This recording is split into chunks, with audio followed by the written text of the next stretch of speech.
Go ahead and bring this budget workshop session to order at 6 o'clock and turn the agenda over to the city manager.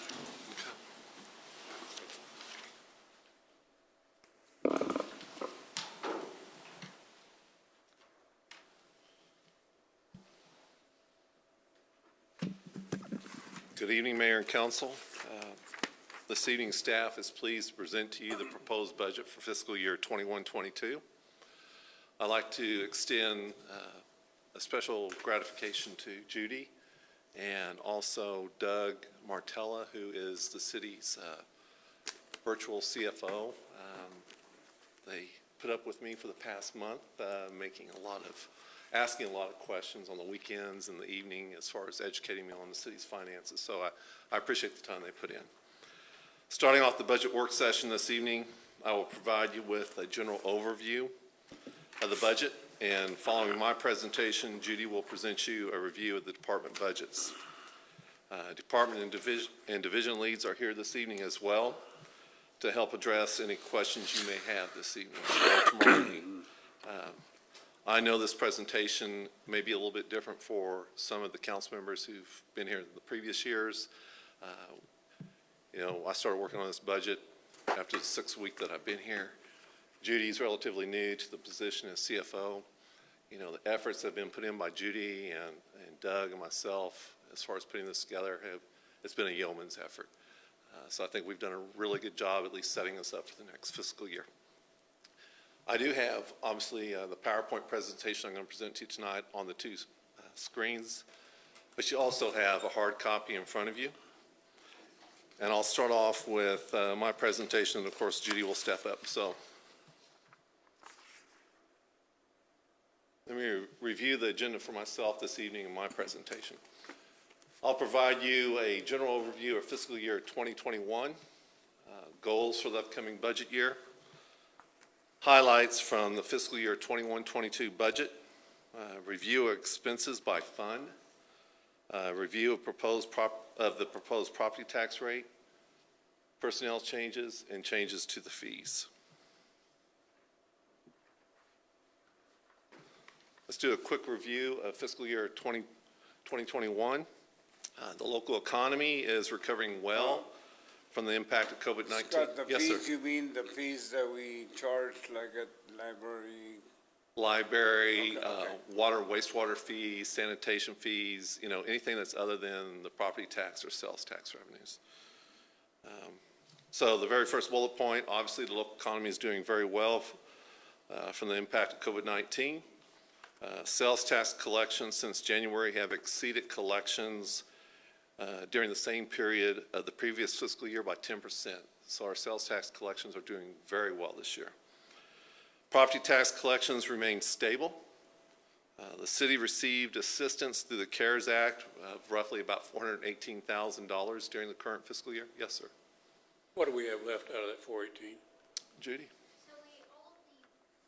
Received, we allocated within the state guidelines. It was roughly $300 so that we put towards personnel reimbursement. Of course, they were labeled as reimbursement to the city for that funding. So essentially, there's not funding left over. However, the city was reimbursed for personnel cost with that funding. But what is left out of the 418? Nothing. Nothing? So it was personnel reimbursement. So essentially, you could use city funding. Well, you were Yeah. reimbursed for the personnel cost. Yeah. That you could, Personnel cost, meaning how? So personnel for local response to mitigating the fight against COVID-19. It had to be related to COVID-19 mitigating. We submitted for payroll reimbursement for PD for the term up until March, up until the current date of December. So essentially, if the city wanted to use the funding for other items, you could allocate the city funding that was budgeted for the personnel cost to other projects. So instead of paying the salaries. Or is that a standard practice? No, that within the guidelines that the state issued, 75% could only be used for payroll reimbursement. The other 25% had to be used for PPE, grants to community, but no loopholes. Okay, thank you. Okay, thank you. okay. And then the last bullet point, as far as review of fiscal year 2021, the city reserves are strong. We have 45 days or more in working capital, except for the airport at this time.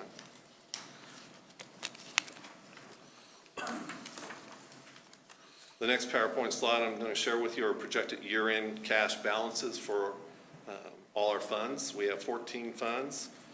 If you go down to the orange highlighted row, you'll look at the general fund, which is the first column. We're going to end the fiscal year at $3.1 million, which is a decrease of roughly $34,000. And again, this is a projection at year end. Electric fund, we're going to end the fiscal year at $1.2 million, which is an increase in the ending balance of about $464,000. The water fund will end at $2.8 million, which is roughly a decrease from the beginning of the fiscal year of about $93,000. And then you can also see that the total of all our funds, we're going to be ahead of roughly about $1.2 million based upon our projections for year end. And these are the fund balances? Or Cash projections. which should be the fund Right, balance, yes, sir. right? The next slide, goals for the upcoming budget year. Staff is recommending implementing across the board a 3% pay increase, utilizing the American Rescue Plan funds to recover and improve the community, minimize the financial burden on the residents by lowering the property tax rate, with no change in water or sewer rates, and also a very small increase in the sanitation rate. I have a question. Yes, sir. In bullet point number 2, the American Rescue Plan funds, a meeting ago, we were struggling to find, or our finance expert and yourself had to find money to fix 14th Street, the sewer line that suddenly popped up. Right. So you took $1 million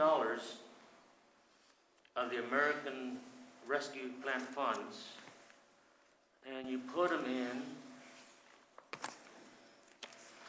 to get to the point AMI meters. On the capital outlay, water meter replacement. You took $1 million of these funds, when a week ago, 2 weeks ago, we were struggling to find money to fix a sewer line that has to be fixed before we fix 14th Street. And it has to be used for sewer, water issues. That sewer line is as big a sewer issue as you can get. Why did we not use those $1 million to pay for that $675,000 sewer line?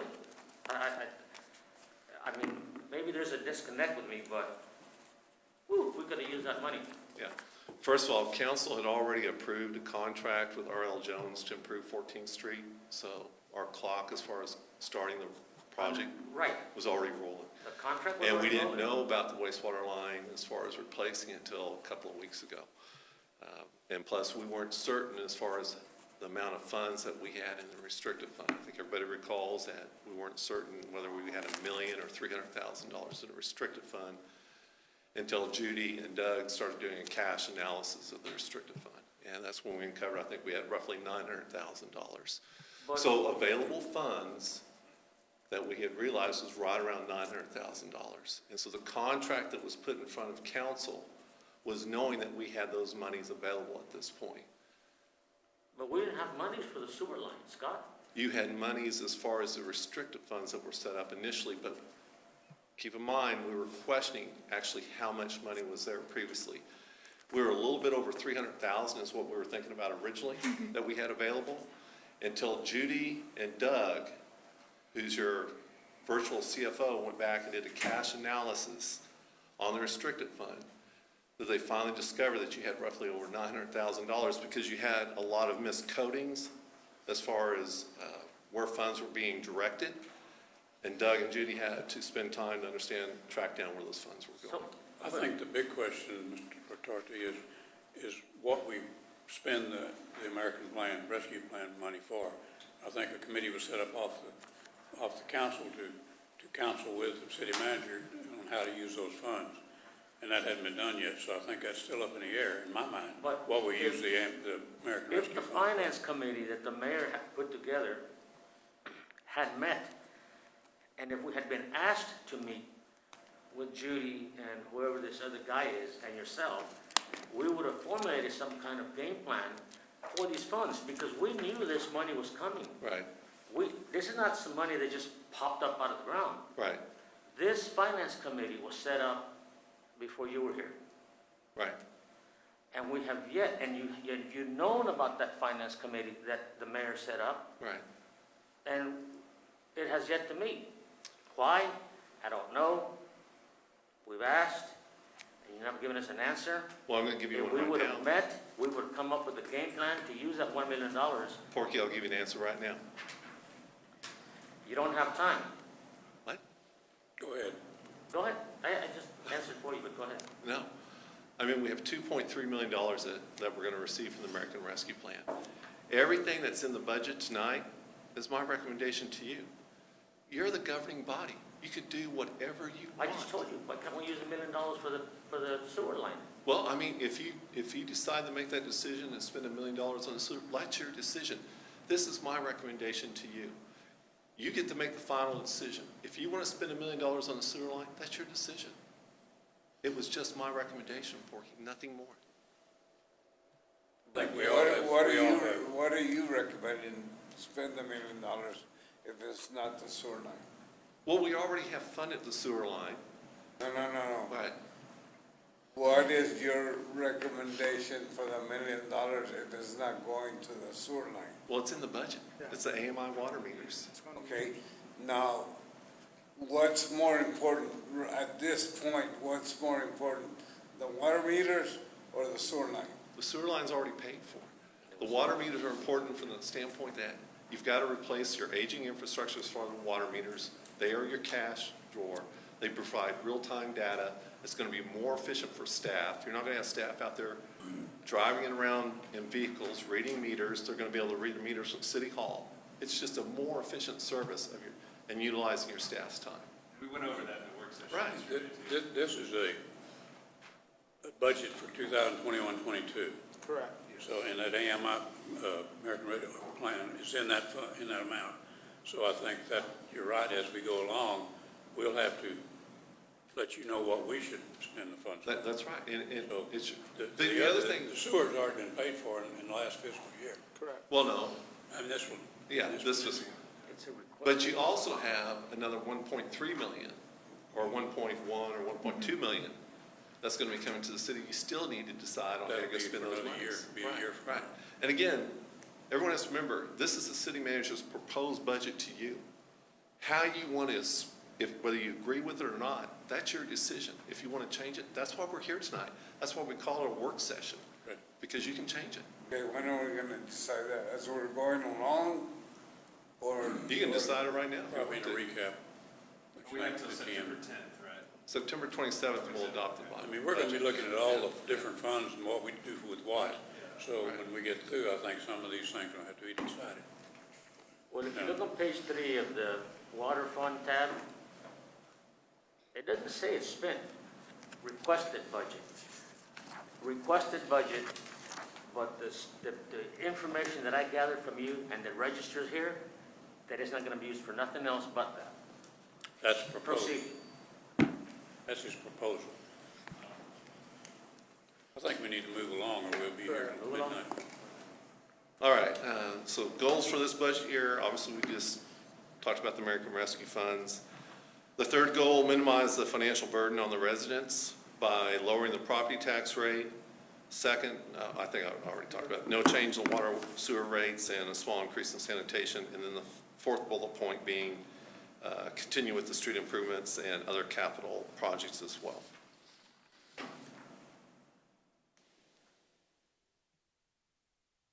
Highlights from the fiscal year 21-22 budget. The total budget for the upcoming fiscal year is roughly $25.9 million, which is a 13% increase from the current fiscal year. And the increase is mainly due to grants, improvements to the 14th Street and AMI water meters. Second highlight, decrease in the property tax rate.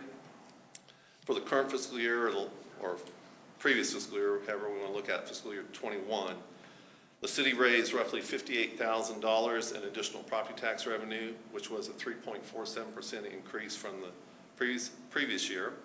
For the upcoming fiscal year, the city will raise $141,000 in addition to the tax revenue, which is an 11.5 increase over the last year at a lower tax rate of 0.4790.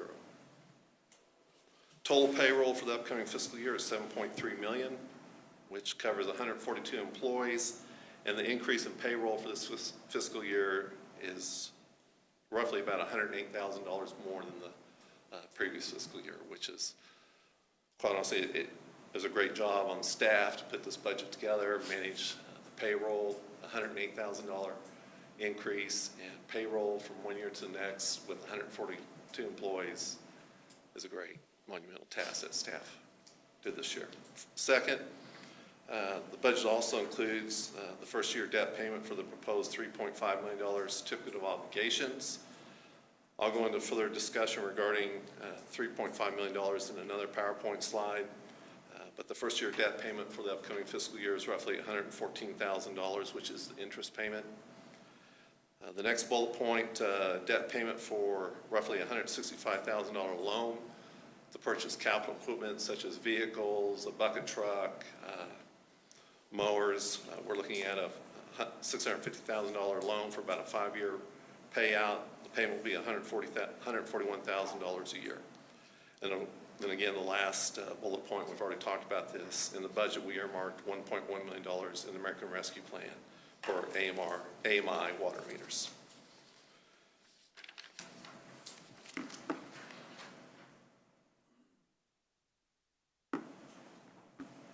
The next slide reveals your aggregate debt service, and the reason why I put this slide in the presentation this evening, obviously we're considering going out on a $3.5 million certificate of obligation. If you look at the second to the last column in the spreadsheet where it says new debt 2021, you look at the areas that are highlighted in green, you see the first payment of $114,000. That will basically be covered by the drop in the P&I cost. If you go over to the left, the third column, you'll see at the top, the payment this year, we had $314,000. This upcoming fiscal year, it drops to $205,000 as well. So there's a difference of $109,000 that will cover the interest payment for the upcoming fiscal year. But I also want to point out the P&I for the new debt increases in the year 2024 up to $142,000. If you go all the way to the far left and look at the second to the first column where it says COS 2013, we'll pay off that particular debt issuance in the year 2023, which frees up roughly $50,000 to also cover the cost of the P&I. Then the P&I for the new debt goes up substantially in the year 2028. We'll be paying roughly $300,000 a year. But again, if you go over to the second column to the left and you look at the general fund or the general obligation refund debt issuance of 2016, I highlighted $380,000 in the year 2027. We pay that debt off, and again, it covers the P&I. So going out on the debt issuance of $3.5 million is going to have a very limited impact on your budget, if any.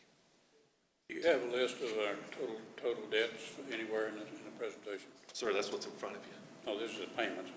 Well, I mean, if you're, Balances of the different, of the balances, well, if you go down the column, you can see. So if you look at the revenue bonds in the first column, look at total at the very bottom. okay. Okay.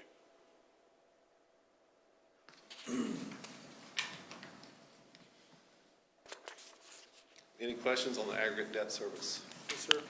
Okay. The next PowerPoint slide, obviously the city is based on fund accounting. We have 14 or 15 funds, I believe. This year in the budget, we created 2 new funds. We established the General Capital Projects Fund. This fund will allow the city to track specific projects or large-scale construction projects. One of the reasons why we created this fund this year was obviously because of what happened with the restricted fund, trying to track the monies that had been set aside since 2014. This will make it a little bit easier for the city to track monies that are being earmarked, whether it's for capital projects, you can carry them over from, future fiscal years. It's just a cleaner way to track whether we're earmarking funds and for what projects as well. The second fund that we set up was the Fair Hall and Livestock Fund. Obviously, a month ago, we took over the operations and management of the Fair Hall and Livestock facilities. This will allow the city to specifically track the revenues and expenses. And our goal is hopefully to come back to council within the next 6 months and talk about the possibility, what renovations do we want to do to the Fair Hall? Do we want to do an expansion? So this will give us a little bit of history as far as where do we want to go in the future with the Fair Hall. On the general capital projects fund, those items that have been selected for that, were some of them in future year capital expenditures as per the previous schedule that we've seen? This is, right now, the only thing that we have in the general capital projects fund is the 14th Street project. Do we pull anything else in there? No, just the Yeah, 14th we Street completion. We just want to get the projects or the fund set up this year, so we're tracking the 14th Street project. You still have your 5-year capital improvement plan. This is specifically a fund to track your capital projects as far as monies that you're earmarking every year. I guess I'm ahead of, I was thinking about the loan you were gonna set up to buy a certain equipment. Any of that equipment has been projected in future years. No. This here is specifically for capital. So when we go out on $3.5 million for COs, if council decides to sell go out and issue the $3.5 million in the certificate of obligations, you will see those particular monies in this capital fund. And then we'll track from We'll year get to year. on the loan later on, right? Yes, sir. Okay.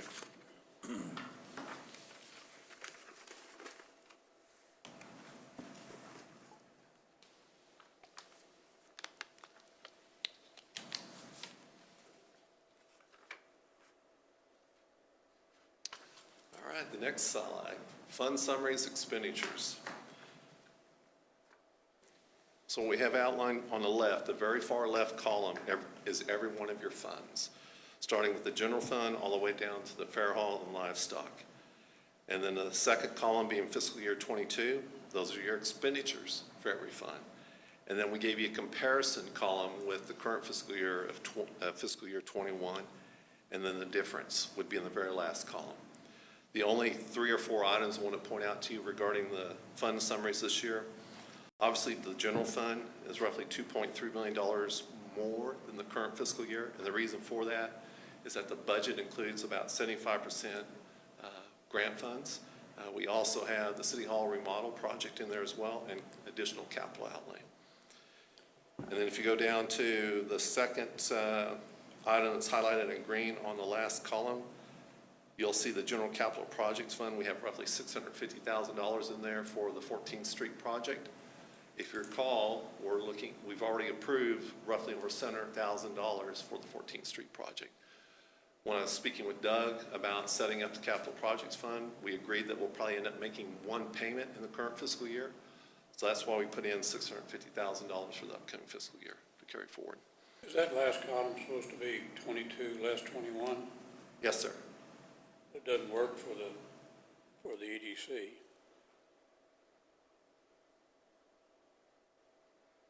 We'll have to go back and correct that, sir. You're right. Yeah, I think some of those formulas. Yeah. I think some of those figures are. Yeah.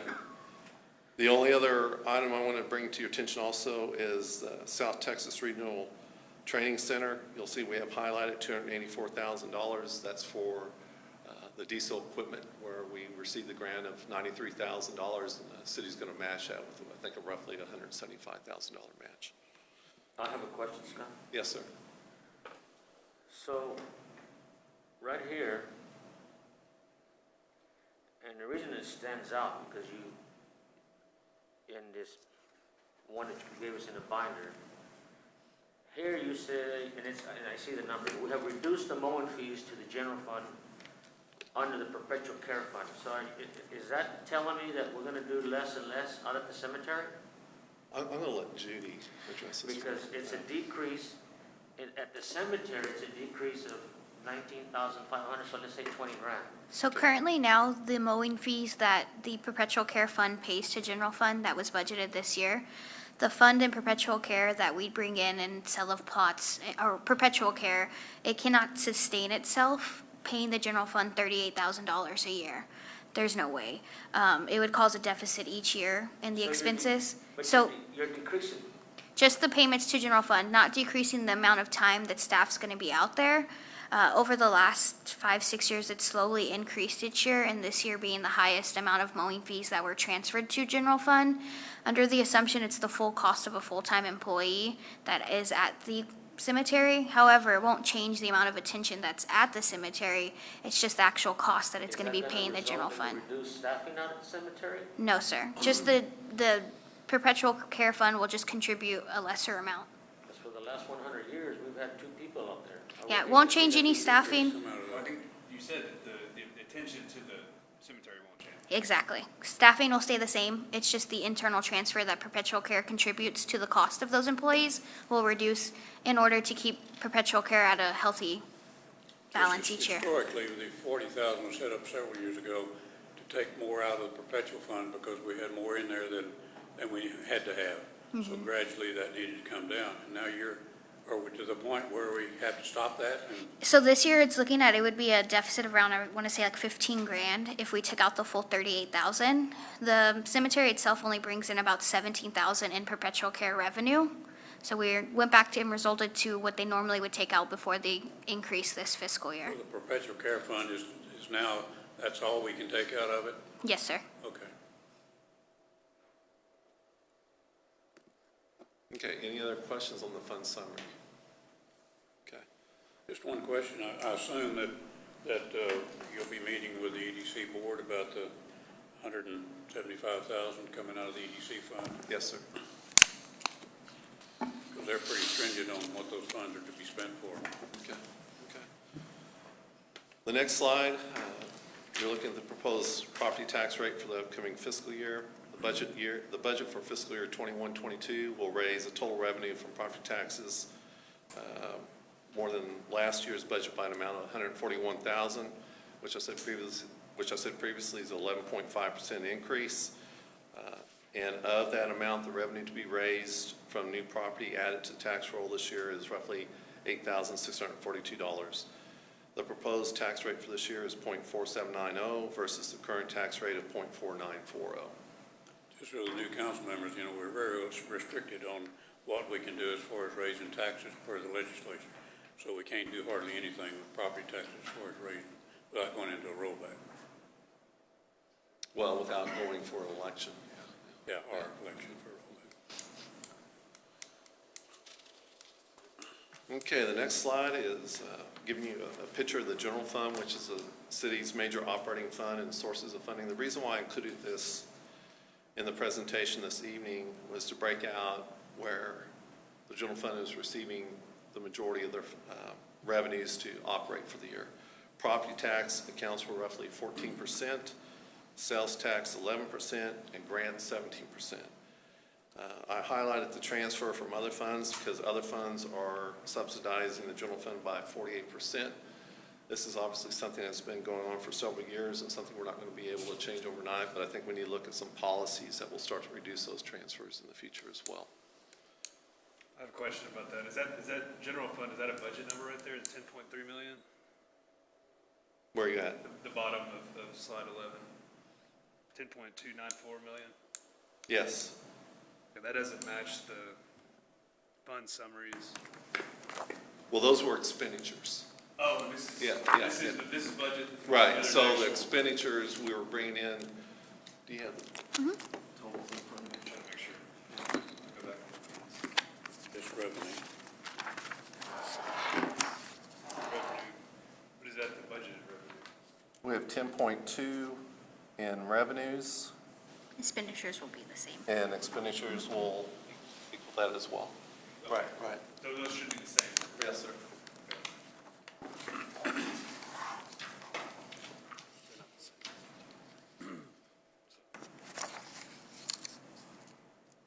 The next slide, personnel.